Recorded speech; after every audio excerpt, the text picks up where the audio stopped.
Hello po sa inyong lahat mga ka-crypto. Ako po si Pinoy Crypto Trader at sa video na ito ay atin pong pag-uusapan ang tungkol dito sa balitang ito. Kung saan ay isa po itong babala para sa mga buyers or yung mga gustong-gustong bumibili ng mga Solana-based meme coins.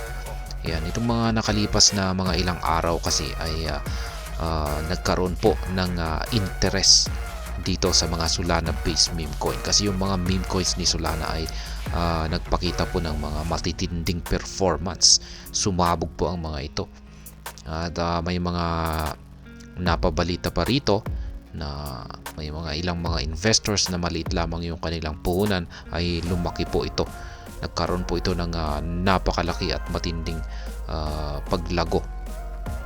Kaya ngayon ay usong-uso na ngayon or marami na talagang naaakit na mag-invest ngayon sa mga Solana based meme coins na ito.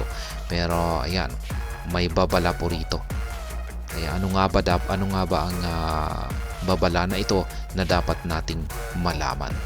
At ayan, bago po tayo magpatuloy ay nais ko lamang po munang bigyang linaw ang aking disclaimer kung saan ang nilalaman po ng video na ito ay hindi po ito isang financial advice. For education and information purposes lamang po ang layunin nito. Maliban po dito ay nais ko na rin pong magbigay babala na wala pong kahit anumang group chat ang Pinoy Crypto Trader. Yan, PeakShield alert notifies meme coin buyers of striking development. Solana-based meme coins have grown in popularity in recent months as more users and developers explore the potential of the Solana ecosystem. Kaya yan na nga yung sinabi ko kanina na nag-umpisa pong sumikat ang mga Solana-based meme coins na ito nitong nakalipas na buwan. Inumpisahan po ito ni Bonk. Sumabog po talaga si Bonk. Tapos maraming kumita po sa kanya. Ngayon ay sinundan po ng mga bagong labas na mga meme coins dito kay Solana. Nandyan po si Silly, si Analos, ayan, nakalimutan ko pa yung abat. Tsaka yung kanina lamang, isa na content po natin yan kanina ay yung si Myra. Yan, yung latest na bagong meme coin ni Solana na may isa pong investor na kumita naman ng malaki dito. Meme coins are cryptocurrencies inspired by internet memes, jokes, or pop culture trends. As the Solana ecosystem saw a new wave of interest, meme coins based on the network experienced enormous price increases. Kaya yan, yung mga hindi po nakakaalam dyan, kung pag sinabi po natin mga meme coins ay mga joke na or mga joke coins lamang po ito. Ayan, parang ginawa lamang po ito na parang katuwaan lamang. Yan po talaga yung original na ibig sabihin ng meme coin. Yan, dyan po galing itong si Dogecoin at saka si Shiba Inu. Sila po yung pinakauna ay si Dogecoin, tapos pumapangalawa si Shiba Inu. Ayan, yung una ay sinubukan lamang ng mga creator ni Dogecoin kung papatok nga ba itong si Dogecoin or kung magugustuhan nga ba ng mga tao. Ayan, sinubukan lamang nila bilang katuwaan. At ayan, sa hindi po inaasahan ay marami pong nagkagusto dito kay Dogecoin at sinuportahan po nila. At yan, ngayon ay parang siguro ay swerte lamang siguro or ayan, kaya ang ginawa nila ay gumawa pa ulit sila ng may isa namang bagong creator na sinubukan na rin gumawa ng meme coin. Yan, kung ito nga ba ay magugustuhan na rin ng mga tao. At dyan po lumabas si Shiba Inu. At ayan, mula kay Shiba Inu ay sunod-sunod na rin. Kasi nakita po nila na may potensyal pala ang mga meme coins. At hanggang ngayon ay mapatuloy na may lumalabas pa rin na mga meme coins. At ayan, ngayon ay dito kay Solana. Yan, kay sa ecosystem ni Solana, yung mga meme coins niya rito ang siyang sumisikat po ngayon. Bonk was the biggest gainer among Solana ecosystem coins in the last year. The Solana-based meme coin gained more than 13,000% in 2023 and secured listings on major cryptocurrency exchanges. Kaya yan na nga yung sinabi ko kanina na pinangunahan po ni Bonk yung pagsabog ng mga Solana-based na meme coins. Yan. Tindi talaga. Nitong nakalipas na taong 2023 ay sumabog po siya ng 13%, 13,000%. Yan, ang laki po niya na return or gain. Maliban po dyan ay nalista na rin po siya kay Coinbase at saka kay Binance. Kaya yan, nakadagdag po yan sa kanyang gain. Dogwiffe Hat. Yan, ito na rin yung si Dogwiffe Hat, one of Solana's most popular meme coins, netted millions of dollars for early investors in December. The meme coin has become one of the biggest blockbuster in the Solana ecosystem recently alongside Bonk and other tokens. Yan, yung nakalipas na content naman po natin dito kay Dogwiffe Hat ay na higitan po niya si Fluky Ino. Yan, base po sa market capitalization or valuation. Yan, pero hindi natin alam kung temporary lamang po yan or permanent. Yan. Pero basta yan po yung latest na balita kay Dogwiffe Hat. Yan, nagpapakita rin po siya ng matinding performance. Investors should pay attention. Coins associated with memes, especially those of the Shiba Inu dog breed, have a propensity to skyrocket in value in a relatively short amount of time. So investors are frequently on the lookout for the next big thing. Kaya yan, ito po yung kailangan daw po natin na tutukan ng atensyon. Yan, yung karamihan daw po ng mga meme coins na may kaugnayan sa mga aso. Yan, katulad ng Shiba Inu. Yan, yung mga iba't ibang lahi ng aso or dog breed. Ay ito raw po yung may potensyal na sumabog. Yan, ngunit sa maiksing oras lamang.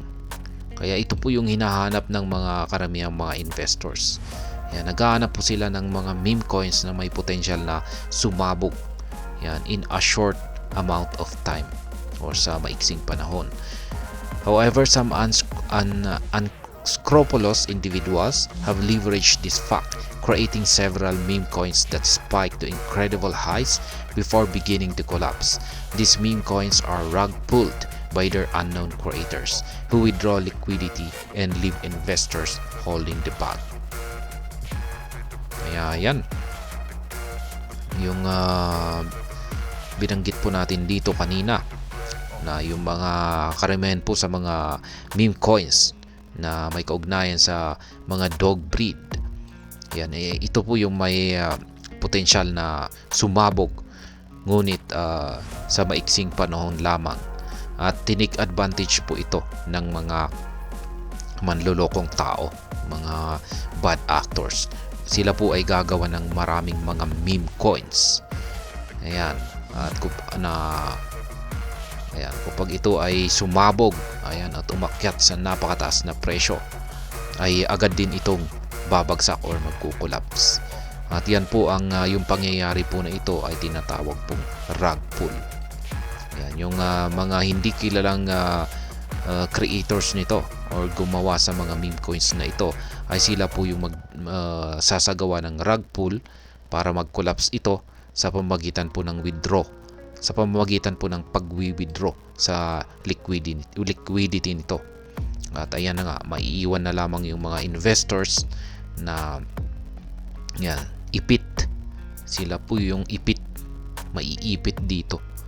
Kaya sila yung magkakaroon, mag-i-incur ng losses. Or, yan, matatalo sila. Kaya yan, ito po yung actual na tweet ni Peak Shield Alert. Ayan, sa mga ilang mga nag-rug pull na mga meme coin.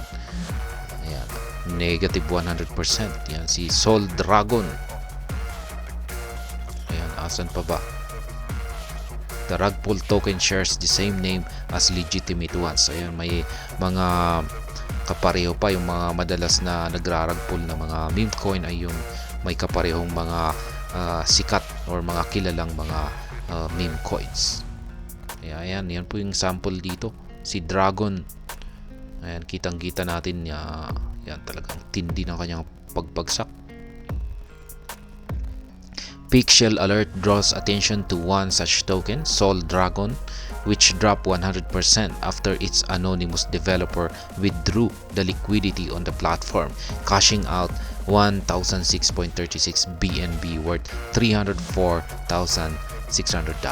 Kaya yan po yung isang halimbawa dito, si Sol Dragon. Yan, bumagsak po daw po siya ng 100% pagkatapos po ng creator ng meme coin na ito ay inilabas po niya or withdraw po niya ang liquidity nito. Ayan, at ayan, siya yung talagang kumita rito. Kumita po siya ng 1,006.36 na BNB na nagkakalaga ng $304,600. Worthy of note, according to PegShield, was the fact that the rug pull token shared the same name as the legitimate one.